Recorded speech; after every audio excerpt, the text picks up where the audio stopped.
As a registered dietitian, you have a legal and professional requirement to obtain informed consent for a client's nutrition assessment and treatment. Informed consent involves having a conversation with your client or their substitute decision maker. The conversation may include information about the overall nature of the assessment, treatment, benefits and risks, and options for alternative interventions. You also need to provide an opportunity to ask questions and have them answered, and you need to be confident that your client has understood all of the information.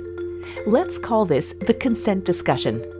Informed consent can be express or implied. Express consent can be oral or written. In these cases, you have the consent discussion with your client and they consent by giving you a yes, I agree, or I consent response. That's oral express consent. If you provide your client with a consent form to review and sign, that's written express consent. But what about implied consent? Let's say you have the consent discussion with your client. Then, during a nutrition assessment, the client extends their finger when you bring out the glucometer, or they step on the scale when you ask to take their weight. This is implied consent. Although your client hasn't said, I consent, or signed a consent form, they have clearly demonstrated through their responses and actions that they consent. When should you rely on express versus implied consent? It may depend on how your client responds in a particular situation.